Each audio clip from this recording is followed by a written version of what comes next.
mengambil itu lagi semua. Aset-aset baik itu bergerak atau tidak bergerak yang ada kaitannya dengan hasil korupsi bisa dilakukan penyitaan oleh negara. Untuk membuka kasus ini menjadi lebih menarik adalah apakah dia sebagai pintu masuk.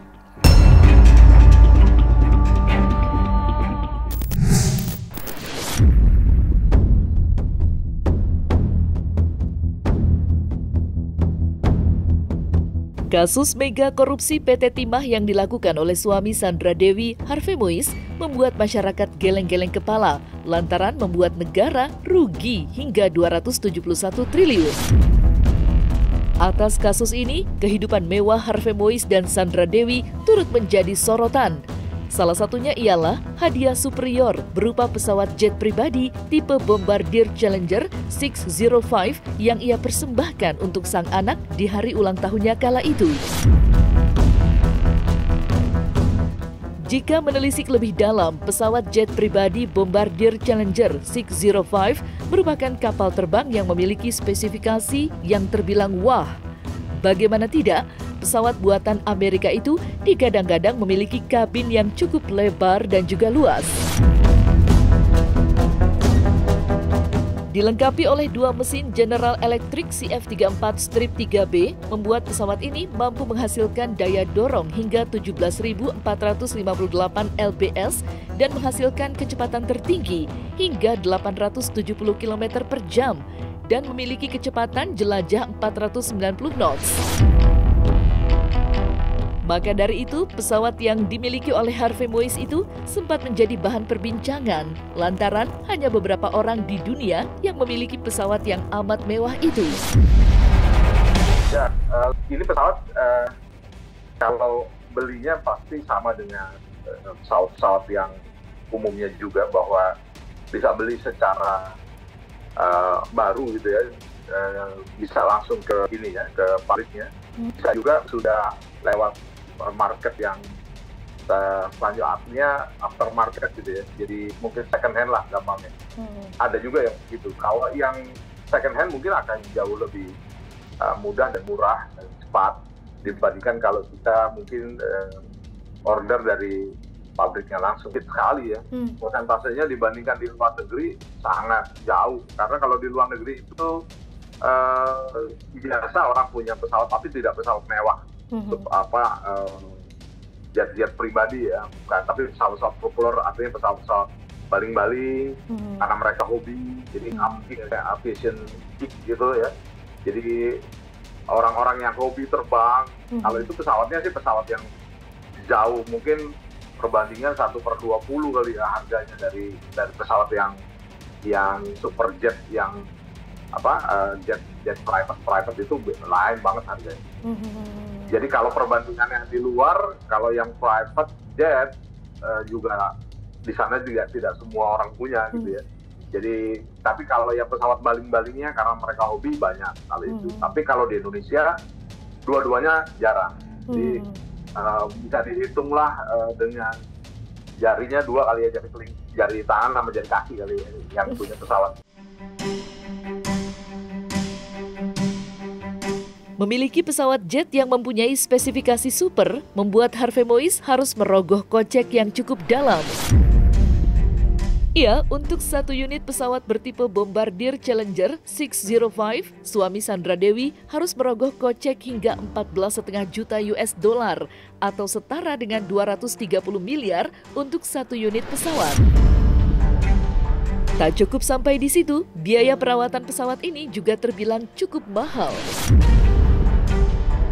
Diperkirakan untuk biaya operasional jet pribadi tersebut, Harvey harus merogoh kocek 555.000 US dollar atau setara dengan 8,7 miliar rupiah per bulannya.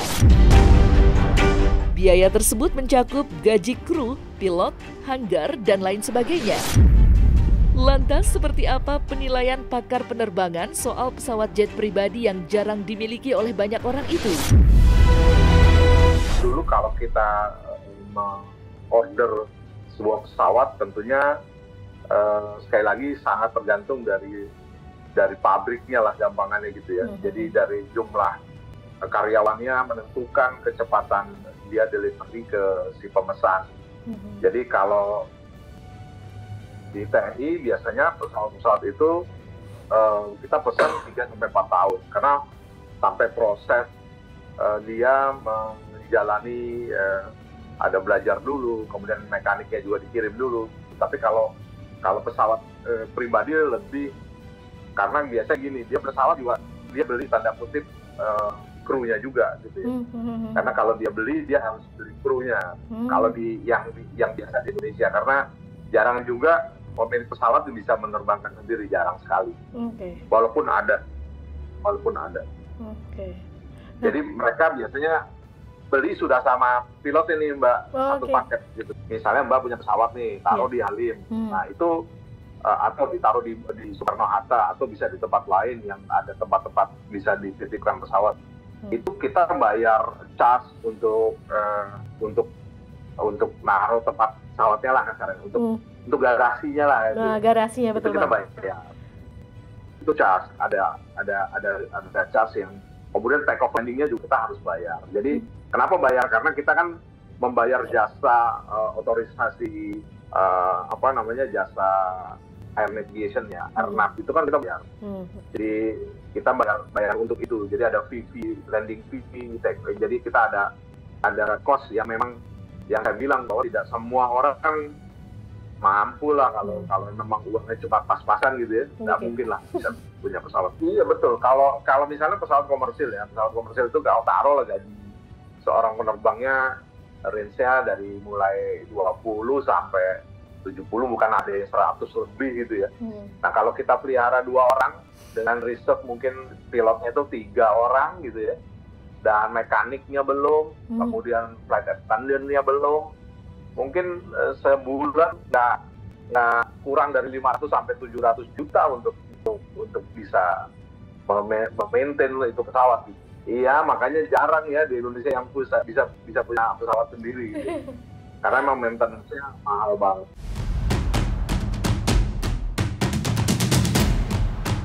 Selain memiliki jet pribadi, aset lain yang juga menjadi sorotan ialah kendaraan darat berupa mobil mewah yang dipakai oleh Harvey Moise bersama Sandra Dewi. Dari sekian banyak aset mewah yang dimiliki oleh keduanya, terdapat juga 13 unit mobil sport mewah yang juga dimiliki oleh Harvey. Bahkan, seperti yang diberitakan sebelumnya, suami dari Sandra Dewi itu sempat menjadi brand ambasador produk mobil asal Italia. Maka dari itu wajar Harvey Moise menjadi salah satu kolektor mobil mewah dan sering disebut jika kediamannya memiliki showroom dengan kumpulan mobil sport yang bernilai miliaran rupiah. Adapun 13 mobil yang dimaksud yakni Bentley Bentayga, Ferrari, Lexus, Mercedes-Benz SLS AMG, Mini Cooper yang masing-masing memiliki nilai 7-8 miliar rupiah.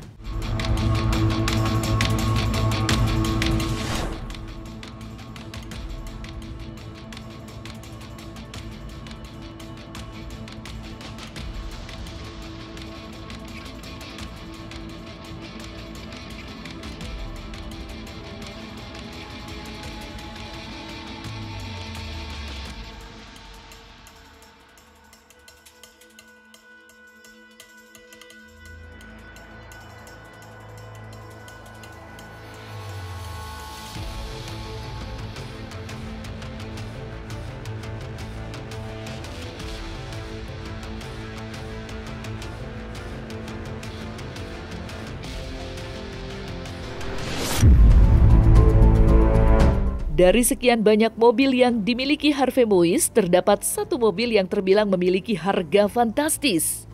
Dan itu adalah mobil asal Inggris Rolls-Royce yang selama ini dipamerkan oleh Sandra Dewi dan suaminya itu.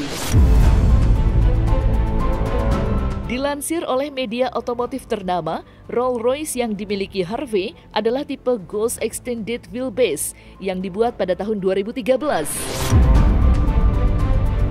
Meski sudah terbilang cukup lama, mobil ini sudah difasilitasi oleh fitur-fitur mewah serta dilengkapi oleh fitur keamanan yang cukup mumpuni. Untuk satu unit mobil Rolls-Royce itu sendiri, diperkirakan Harvey Moise harus mengeluarkan setidaknya 18–25 miliar untuk mendapatkan mobil buatan Inggris tersebut. Tak ayal jika mobil itu terbilang cukup superior, lantaran tak banyak orang bisa memiliki mobil yang hanya dimiliki oleh para konglomerat di dunia. Hidup itu nggak pernah ada yang sempurna. Kalau lagi baik-baik aja bersyukur. It's easy to be grateful. Yes. Yeah. Kalau lagi nggak di posisi yang maksimal pun ya udah it's okay, karena hidup tuh nggak ada yang sempurna. Yeah. It's okay to be not perfect. It's okay to be not perfect, exactly, because we are not perfect. Yeah, takut ditegur sama Tuhan. Yep. Gitu karena Kalau jalannya udah mulai iya, macam-macam karena ya. gue karena kalau gue macam-macam atau gue menjadi sosok yang tidak baik, gue takut Tuhan ambil itu lagi semua. Karena kan Tuhan memberi kita segala sesuatu karena Tuhan percaya kita bisa menghandle apa yang Dia kasih. Yeah. Kalau Tuhan udah kasih sebanyak ini terus kita bertingkah macam-macam yang tidak baik, gue takut semuanya. Semudah itu Tuhan bisa ambil. Ambil semua karena dia orang yang dekat sama Tuhan dan dia makin dekat sama Tuhan dan dia yakin suaminya tidak bersalah. Dan dia yakin semuanya akan terbukti kalau suaminya tidak bersalah. Cuman balik lagi tadi karena dia berpikir positive thinking, jadi dia tetap tetap punya feeling kalau suaminya tuh nggak salah. Jadi ya sejatuh-jatuhnya mereka ya nggak jatuh banget gitu loh, masih bisa punya kehidupan yang layak, masih bisa jalan sana, jalan sini, liburan, traveling gitu. Tapi dengan kondisi yang begini ya nggak mungkin ya traveling ya, gitu. Karena stres, dia lagi benar stres berat nih. Kalau suhu tidak salah membaca dan biasanya kartu suhu tidak akan meleset. Ini ada penggeseran dana. Ada penggeseran dana.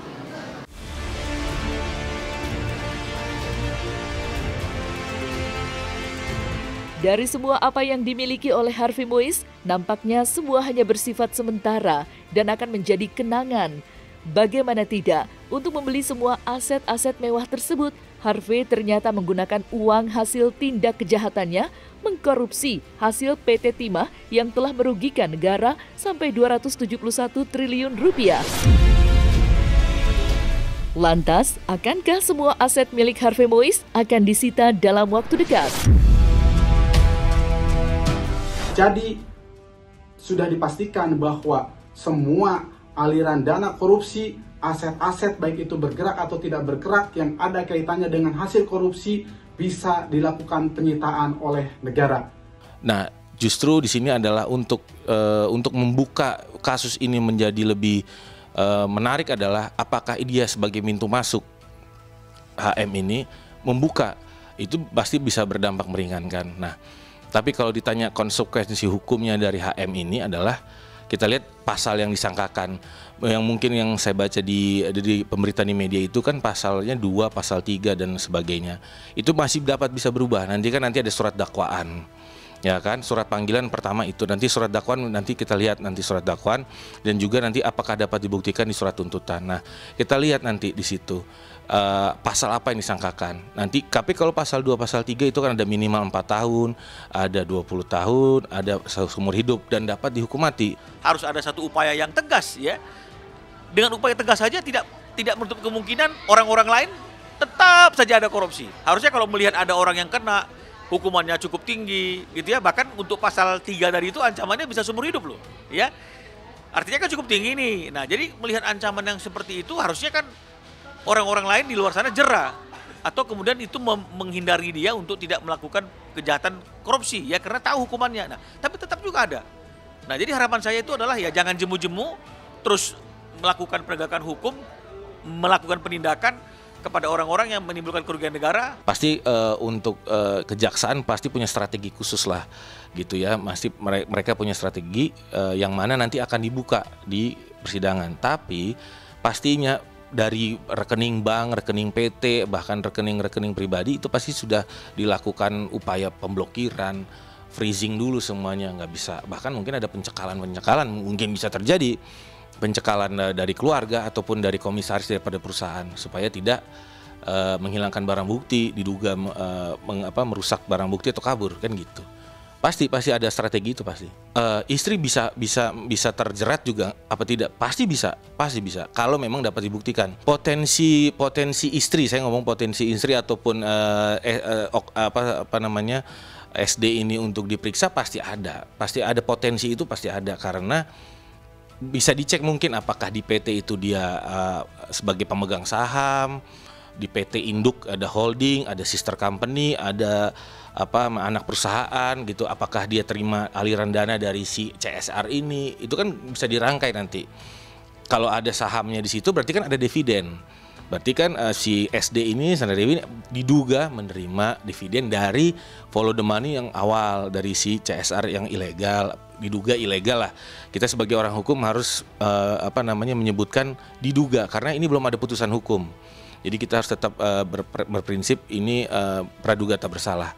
Kalau melihat kasus ini, si istri ini kalau bersumber uangnya dari situ ya tetap gitu. Makanya harus dilihat lagi perjanjian pranikah ini, klausul-klausulnya harus dilihat. Tapi kita asumsinya bahwa ini sumbernya tetap dari sini, ya kena juga gitu, tetap. Yang dipermasalahkan perjanjian pranikah ini biasanya misalnya nikahnya kita let's say 2016 gitu ya, ternyata pranikahnya dibuat kapan, gampang loh ngitungnya alirannya gampang, nggak terlalu cukup mudah. Misalnya nikahnya kapan, aliran dananya datangnya kapan, dia masuk jadi terimanya kapan, dari direksi kah, dari pemegang saham, jadi komisaris kapan, terus dia uangkan lagi perubahan wujudnya, misalnya jadi usaha tas mewah, usaha apalagi emas atau usaha-usaha yang lain berjenis mewah, itu bisa dicek. Kalau sejauh itu penyidik tidak sampai sejauh itu ya. Jadi yang jelas siapa yang bertanggung jawab apa yang mereka lakukan, ya siapa yang memegang keuangan negara dan apa yang mereka dapatkan. Itu dulu yang kita teliti dari teman-teman para tersangka yang telah kita tetapkan. Apakah istri dari diduga tersangka ini bisa menjadi tersangka? Jawabannya adalah bisa. Ini sesuai dengan pasal 55 ayat 1 Kitab Undang-Undang Hukum Pidana. Kita menyatakan seperti itu ya, tetapi penyidik masih tetap bekerja. Dalam waktu dekat mungkin ada lagi orang-orang yang bisa dikenakan untuk bertanggung jawab dalam perkara. Ini pintu yang akan membuka kotak Pandora lebih luas. Jadi begini, perlu saya sampaikan bahwa sampai saat ini Jaksa Agung sudah memeriksa 148 saksi, dan hari ini juga ada saksi yang diperiksa namun belum kami rilis, ya, ini sore kami rilis. Kemudian sudah menetapkan 16 tersangka di perkara Komoditas Timah 2015 sampai 2022. Nah, itu perkembangannya ya. Dan kita akan terus melakukan satu upaya pemeriksaan, baik saksi-saksi yang sudah kita periksa dalam rangka pendalaman dan saksi-saksi lain yang memungkinkan terlibat dalam perkara ini.